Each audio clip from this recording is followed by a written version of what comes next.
December 30, 1933, in Germany. With the appointment of Nazi Party leader Adolf Hitler as chancellor, German President Paul von Hindenburg took office. Nazi Germany's first concentration camp, Dachau, was established close to Munich, and the government wasted little time in limiting Jewish civil and human rights.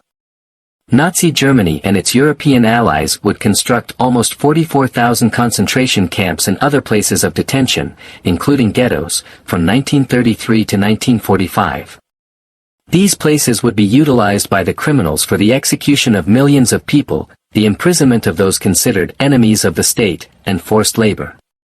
One of these individuals is Johann Niemann, a German SS guard and a fervent adherent of Nazi philosophy.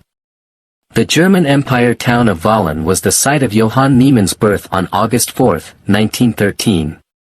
Johann was a painter and decorator by trade, although his farmer father was one of 9 siblings. Niemann joined the Nazi Party in 1931 and the SS in 1934 before beginning his criminal career in different detention camps.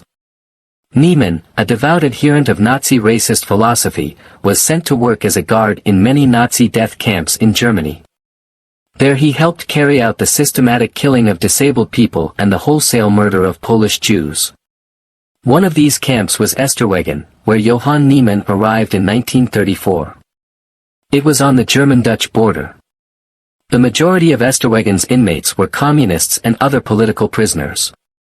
Most notably, in 1933, the Esterwegen concentration camp housed Karl von Ossietzky, a prominent German journalist and political activist. The secret German rearmament was exposed by his work, which earned him the Nobel Peace Prize in 1935. But Ossietzky couldn't go to Norway to collect the prize. Instead, he spent years in Nazi prison camps, where he endured maltreatment, torture, and malnutrition until finally succumbing to his illness in Berlin in 1938. The Sachsenhausen concentration camp, north of Berlin, was guarded by Johann Niemann, who had been transported there from Esterwegen. Among those who were interned at the camp were homosexuals, Jews, Roma, Sinti, and later civilians from the Soviet Union. Among the most notable inmates in Sachsenhausen was Yakov Dzugashvili, son of Joseph Stalin. He passed away in 1943 when his father refused to strike a deal to get him out of the camp. In 1939, Niemann began working for the Nazi euthanasia program, codenamed T4, which involved the systematic death of disabled patients in German institutions. 6 execution centers received the patients via bus or train and then executed them.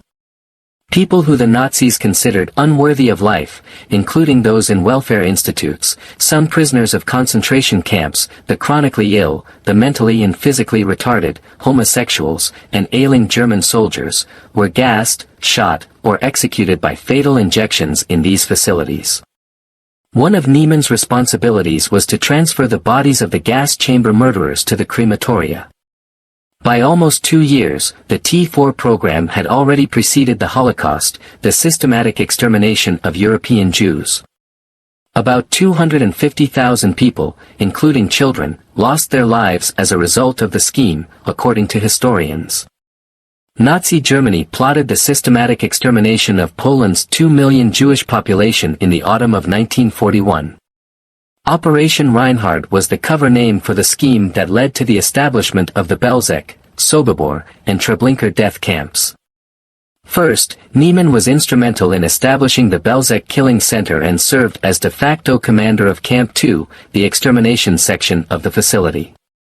There were 600,000 victims in the Belzec killing center, the majority of them were Jews but also a small number of Gypsies.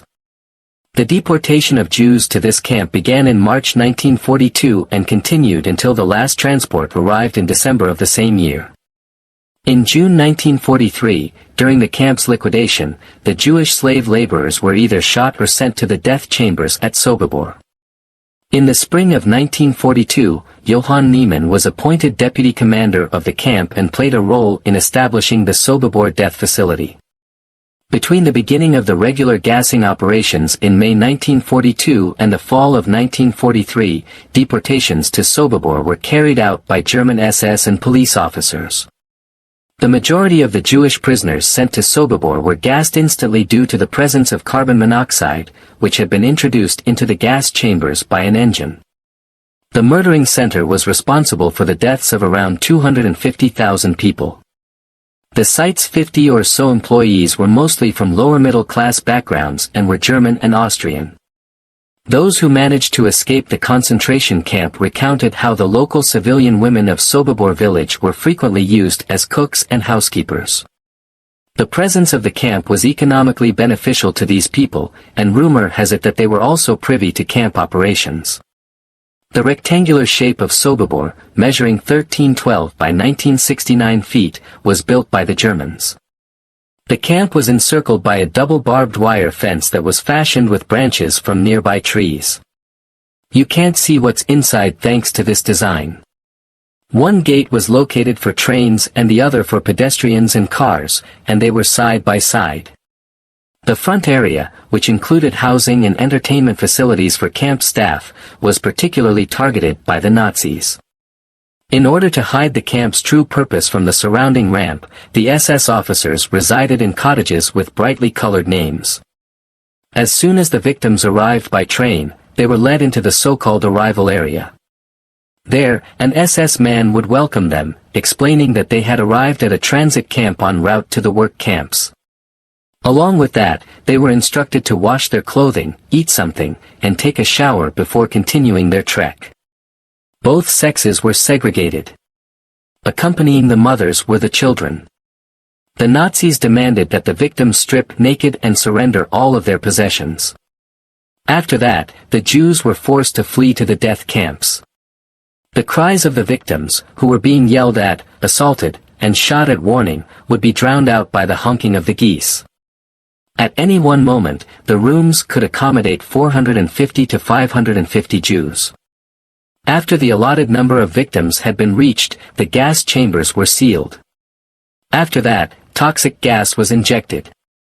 Everyone inside was dead within 20 to 30 minutes. In an open pit, those who were too sick, too feeble, or too old to get to the gas chambers were shot. Among the many benefits enjoyed by the SS members stationed at Sobibor were increased pay and the opportunity to spend 2 weeks with their family every 3 months.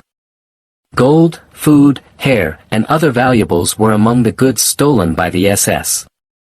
The guards would even return the children's toys to their families after they were killed. Johann Niemann was a part of this looting and left large sums of money for his family every time he returned home. In the time between transfers, the SS men drank, played music, and played card and board games. A concentration camp was the setting for all of this carnage, with thousands of lives lost. An official trip to Potsdam and Berlin was even part of their reward. Even though the inmates at Sobibor tried to escape multiple times throughout the prison's 15 months of operation, Johann Niemann showed no mercy. During one such incident, when the capo betrayed 72 Dutch Jews who were planning an escape, Niemann had them all murdered. Rumors started circulating in the summer of 1943 that Sobibor was going to stop operating shortly, and the inmates knew it meant their deaths were imminent. It was known by the Sobibor inmates because prior to their execution, the Belzec inmates had stitched messages into their garments. We were given no instructions on our future assignments throughout our year of service at Belzec. Rumor has it that Germany is in the running. Here in Sobibor, we are prepared. Keep in mind that you will also meet your demise. Do us no harm. It was indeed done. 20 Red Army prisoners of war, all Jewish, arrived at Sobibor in September 1943 via transport from the Minsk ghetto and were chosen for labor because they possessed the expertise to successfully escape. The uprising that started late in the afternoon on October 14, 1943, was spearheaded by one of them, Alexander Petchersky. Because Niemann was the highest-ranking SS officer on duty that day, he was the first person targeted for assassination by the convicts. The targets were meticulously chosen. After a horseback ride that day, Johann Niemann was enticed to see a tailor in a tailor's barracks at 4 p.m. with the promise of fitting him for a leather jacket that had been stolen from a killed Jew. As usual, Niemann brought his gun and whip to the tailor's barracks. However, a Jewish Red Army prisoner named Alexander Shubayev was already there, brandishing an axe. When Niemann entered the room, the tailor explained to Niemann that Shubayev had brought an axe to fix the table. After taking off his gun holster, the tailor had Niemann put on the jacket and then turn around to see if the back needed any adjustments. Upon Niemann's assent, Alexander Shubayev crept up behind him and pounded the axe into his skull, severing his skull. There was no mistaking Niemann. And that was only the start of the uprising. The rebels managed to eliminate 11 SS officers. Heim Engel yelled out, "For my father! For my brother! For all the Jews," as he stabbed Rudolf Beckmann, the camp's head of the sorting commands. In order to flee, the inmates had to scale barbed wire fences and dash through a minefield while being bombarded with machine gun fire. Although some 300 inmates managed to flee, the majority of them were apprehended and murdered. Additionally, those inmates who had refrained from escaping were also executed. The war was ultimately won by around 50 of the fugitives. Heinrich Himmler, head of the SS, issued an order to close the camp following the prisoner uprising. 2 photo albums that Niemann had assembled with images of his service during the Holocaust were among the items sent to his widow after the funeral for him and the other officers slain in the revolt. Not until 2020 did the Sobibor Perpetrator album, a compilation of images, become public knowledge. Johann Niemann was not wept over. You won't want to miss our next video, so thank you for watching. To access more captivating videos, hit the subscribe button right now. Please hit that like button and join us for the next episode.